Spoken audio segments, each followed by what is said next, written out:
Энэ болохоор миний их ярих дуртай сэтгэлтэй. Яг чинь одоо миний энэ удаагийн амьдрал ерөөсөө л энэ ингээл нэг амьдрал хурлаг гэдэг юмд ирээл те. Тэгээд багштайгаа ер нь багш гэж ямар хүн байдгийг гүрүү гэдэг үгийг ерөөсөө би мэддэггүй. Тийм байж байгаа л анх удаа ингээд багштайгаа уулзсангуудаа багшаа гүрүүжи гэж дуудсан. Тэгээд би өөрөө гайхаад үгүй одоо яагаар ингэж дуудчихд юм болоо гэд бодож исэн. Тэгээд их утга учиртай байсан юм билээ.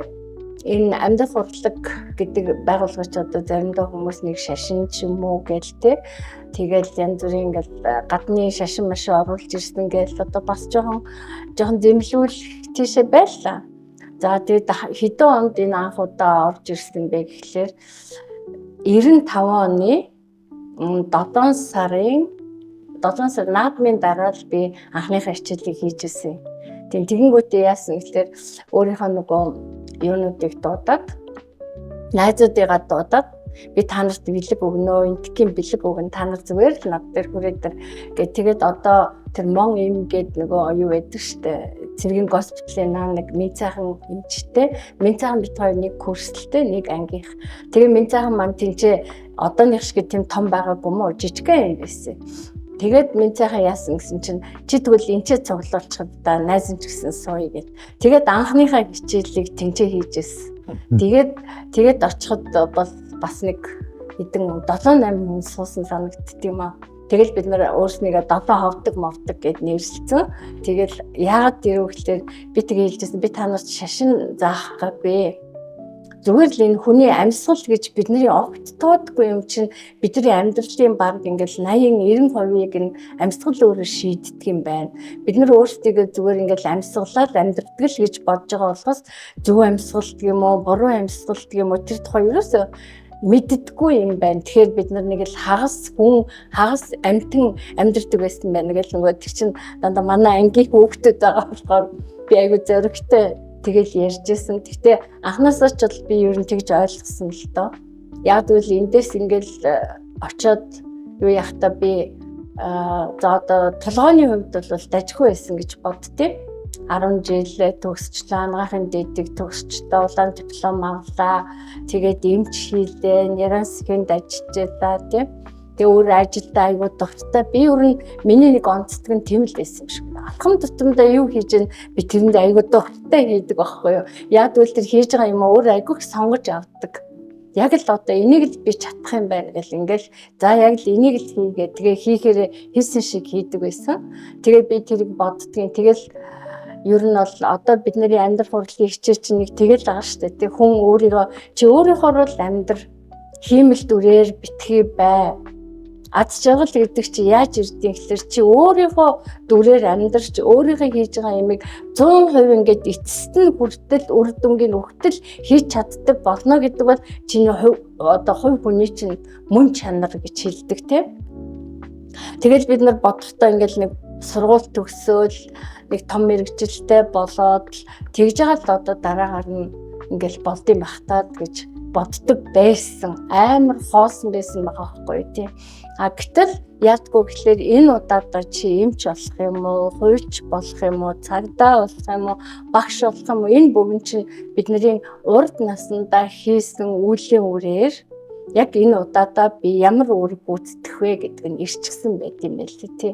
Тэгэл анхын ихтэй тэр амьсгал гэдэг юмыг ингээд зөвдүүлэл ингээд эхэлсэн чинь толгоогоор мундаг гэлээсэн нөгөө сурагч төгсөөд эмч болоод эрүүл мэндээр 0 зааж эхэлж байгаа байхгүй би одоо тий.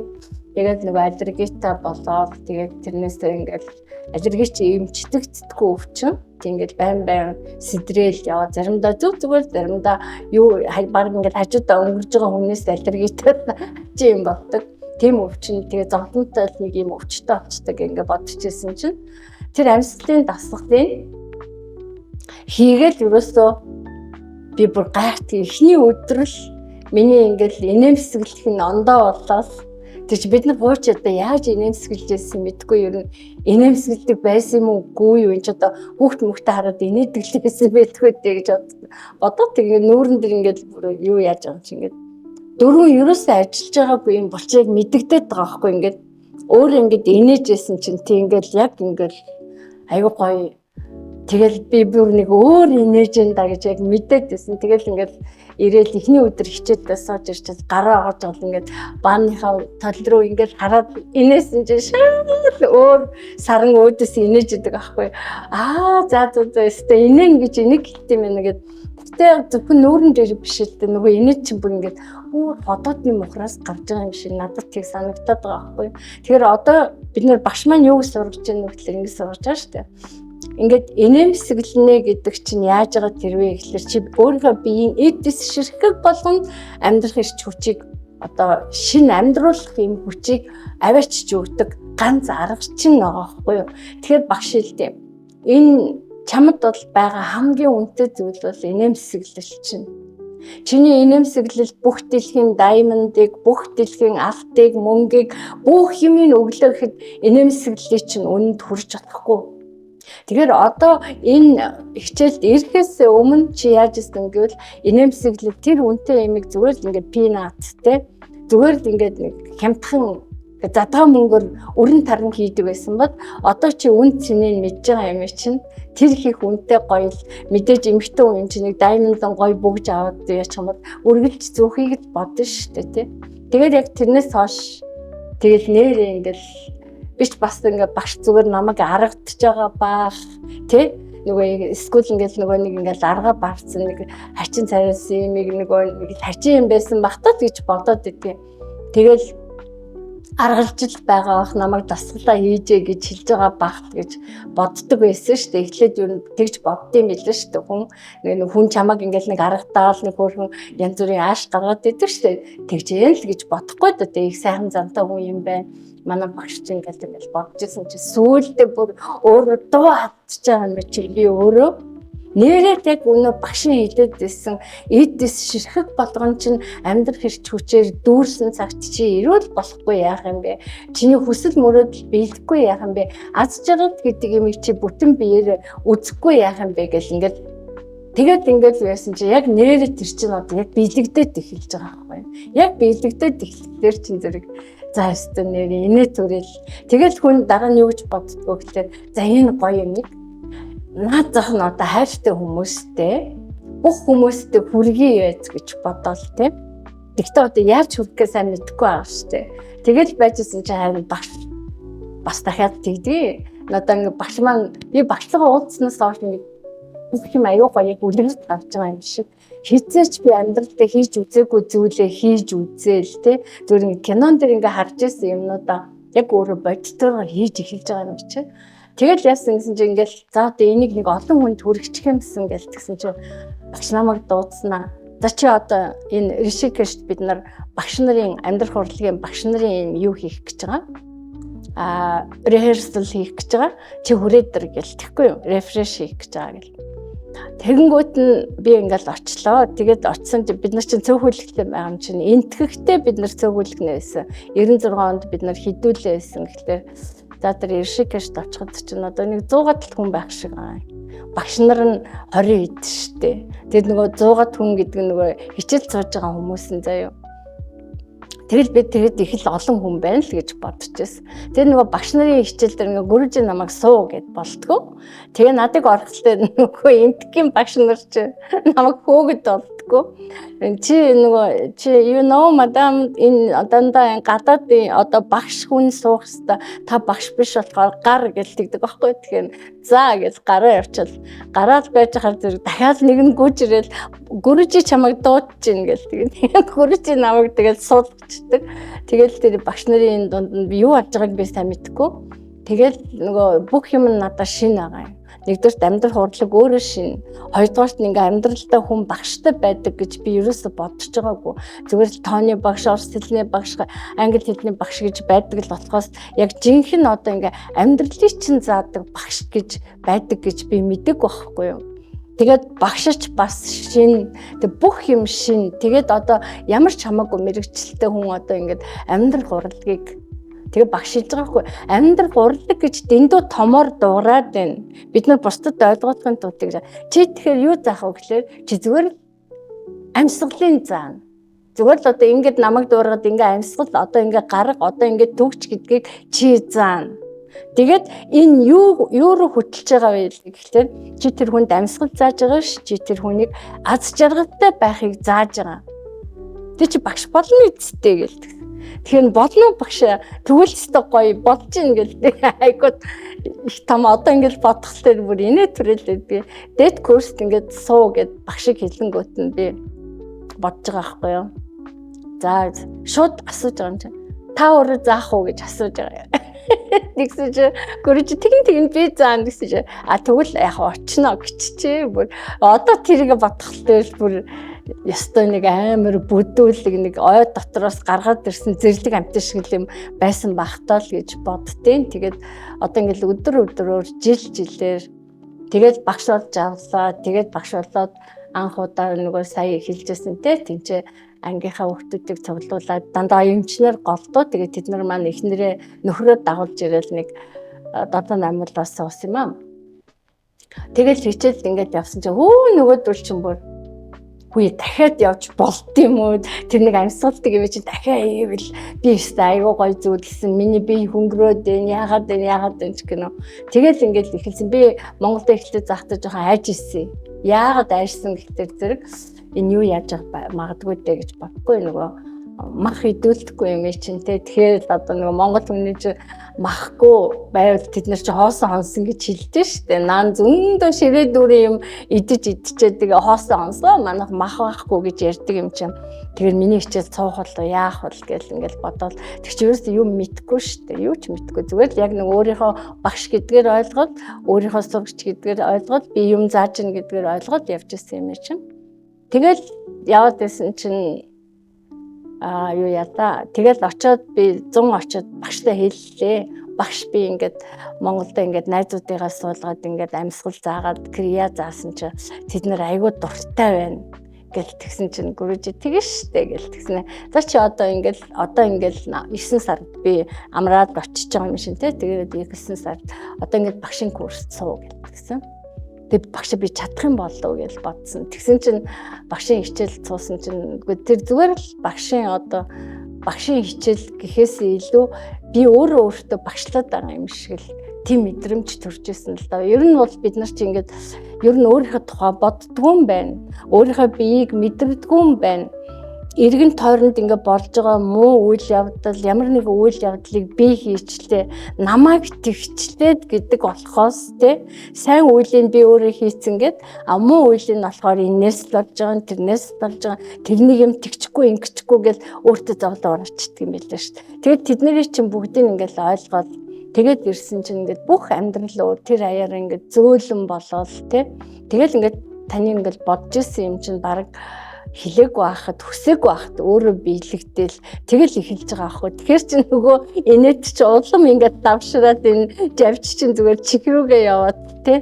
Тэгээд ингээ хөл ер нь газар дээгүүр явж байгаа мó үгүй мó ингээл тийм болоод ирд юм билээ. Тэгээд хамгийн түрүүнд одоо ажиглагддаг, мэдэгддэг юм юу байдаг вэ гэхээр хүний эрүүл мэнд их сайжирдаг. Бид нар буруу амьсгалснаас болоод ер нь бараг 404 өвчнөрөө өвчлөлттэй юм шүү. Буруу амьсгалснаас болоод гэдэг чинь юу гэсэн үг вэ гэхээр амьсгалаар авах ёстой эрч хүчийг, энергийг бид нар авч чадахгүй байгаа байхгүй юу? Авах ёстой энерги амьсгалаараа бид нар өөрийгөө амьдруулах энергийнхаа 80% авах ёстой байтал 20-30% л авч байгаа байхгүй юу? Тэгээд амьдрал өөрөө метаболизм, бодисын солилцооны явцад үүссэн тэр их хор бас гадагшилдаг. Бид нар мэдж байгаа шүү дээ гадагшлуулдаг аргыг өтгөн, шингэн, хөлсөөр гадагшилдаг. Тэгээд амьсгалаар гадагшилдаг гэж би багшигаа хэлгээс өмнө мэддэггүй л байсан. Зүгээр л амьсгалаа гаргаж ийна л гэж боддог болохоос гэтэл манай Монголын ард түмэн өвөг дээдс маань мэддэг юм байлээ шүү дээ. Гэхдээ нэлт хүүхд рүү энэ төр ингээд амьсгалахгүй гэд амаа ингээд юм хумаа ханцгаар ингээд таглаад байдаг нь тийм очтой юм билээ шүү дээ. Хондоо гаргаж байгаа амьсгал бол бохир агаар одоо гардаг, биеийн дотор байрсан бүх бохирдол амьсгалаар гадагшилдаг. Гэхдээ хэдэн хувь нь гадагшилдаггүй гэхэлэр бас дахиад 80% нь амьсгалаар гадагшилж байгаа. Өтгөн шингэнээр бол нэг 20% нь л чүтэй чаатай.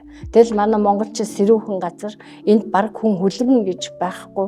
Хүн өөрөө зориуд очиж хөлрөх юм бол тэр муухай юмнуудаа гаргана уу гэхээс тэгтээ жоох хувийн л гаргаж байна. 20% л гаргаж байгаа байхгүй. Тэгээд үлдсэн одоо багшийн маань заагаад байгаа тэр амьсгал гэдэг нь одоо буруу амьсгалж яснаа нэгдүгээрт мэдчихлээ. Хоёрдугаарт нь амьсгалаараа би маш их өөрийгөө амьдруулах чүчиг оруулалт авдаг аргыг сурчлаа. Сурчлаад гээд байгаа шүү дээ тэр үедээ. Тэгээд дараа нь бас биеийнхээ дотор үүссэн тэр бодис солилцооны явцад үүссэн хэрэггүй бүхнийг амьсгалаараа би ингээд 80% нь. Тэгээд 100% ингээ хэрэггүй юм биед чинь байхгүй болоод эхлэхдээ хамгийн түрүүнд мэдэгддэг юм юу вэ гэвэл эрүүл мэнд сайжирдаг. Тэр даралт, маралт, нойргүй байсан, тэр хүмүүс бүр гайхдаг шүү. Тэг би ерөөсөө ингээл анх удаа хичээл мичээл зааж байхдаа ерөөсөө тамхи битээ тат гэж хэлдэггүй байхгүй юу? Ерөөсөө тэгж хэлдэггүй. Гэтэл нөгөө хүмүүс яадаг вэ? Яг 5 өдөр хичээл суугаад явхдаа тамхинаас гарчдаг. Ингээд нөгөө 5 өдөр тамхиа татахгүй байж байгаа л өөрөө тэгж боддог юм байна л да. Одоо нэгэнт би ингээл амьсгалын дасгал сураад ингээд биеийн дотор байгаа хэрэггүй юмнуудаа гаргаж байгаа юм чинь тий. Тэгэл ингээд гаргаж байгаа юм чинь дээрээс нь би хор авч татаад байхдаа яадаг энийг 5 өдөр татахгүй гэж хүн өөрөө бодчихдаг юм шиг. Тэнгүүд нөгөө дахиад татах гэхээр өнөөх нь гашуу оргоод айгу муухай болдог гэсэн. Тэнгүүд ингээд нэгдүгээр имлэгтэр би анх удаа хичээл зааж байхдаа зөндөө их жажигат кинод надад бэлгэлчээд явчихдаг гэсэн шүү дээ. Та энийг одоо би дахиж хэрэглэхгүй гэж. Тэгээд жажигат кино ямар ч олон янзын гоё байдгийн, зарим нь бүр буушигч байдсан байна. Зарим нь гоё дэвүүр шигч байдсан байна. Зарим нь бидний мэддэг нөгөө төмөрөн үгүй юусэн шүү дээ. Жажигат байдсан байна гэл. Тэгээд би энэ нэг жажигат кино ард нэг хүн байгаа. Тэгээд энэ хүн яасан бэ гэхлээр одоо тэгэл тамхинаас болоод тусдаг өнө хор тавдар архаг гөрөвсөл энэ бүх юмнаас хагцчаад энийг надад хайчаа явуулсан гоё гэж боддсон юм бэл тэ. Тэгтээ амьдрал хурлын багш хийхэд бол хувь хүнээс их хүч шаарддаг л да. Тэрийн болгон гоё үлгэр дээр гардаг шиг гоё байхгүй шүү дээ. Тийм. Хүн болгон чи янз бүрээр тусгаж аавна. Янз бүрийн сад дотгор тохиолдно. Тэгээд ингээд хүнд аз жаргалын замыг нь заахад бол хүнийг заавал сорддаг юм байлээ. Чи үнэнгээсээ ингээд чин сэтгэлээс хүнд ингээд юм заах гээд байгаа мó? Эсвэл алдар нэр олох гээд байна уу? Эсвэл ашиг хонжоо олох гээд байна уу? Яах гээд байна? Бүх юм танд ингээд дандаа сорддог өөрийн чинь ингээл байдгаар чинь сорндоостой заримдаа болчмоор л байдаг. Гэтэл би болохтой нэг өөр дээр гарсан өөрчлөлтийг бодоод нар чиг тийм гоё жаргалтай хүн дахиад нэг би болчихсоо гэж бодоод тий. Тэнгүүд ингээд бүх хэмийг амжуулдаг юм байлээ. Тэгээ бид нар ингэж ярьдаг ш нөгөө хичээл дээр юу гэж ярьдаг вэ гэхээр хийх ажлаа багасгаж чадахгүй. Одоо тийм ажлыг хийх ёстой бол тэгэл хийнэ. Тэрийг ажлыг хасч чадахгүй. Хоёрдугаарт нь та энэ цаг хугацааг уртасгаж чадахгүй. Би ажлаа хийж дуусаагүй байна. 24 цагийг 26 цаг болгочихоо. Би нэг 2 цаг унтчихъя энэ гэсэн юм байхгүй. Тэгэхээр энэ юу өөрчилж чадах вэ гэхлээр би өөрийгөө л өөрчилж чадах юм байлээ. Дүүрэн ирч хүчтэй болоод дасгалаа ингээд тогтмол хийгээд ирэхлээр зэрэг яг үгээр таны ажлын үр бүтээл гэдэг нь өөрийнхөө хийсэн ажилд урамшаад ингээд дахиад байна шүү дээ.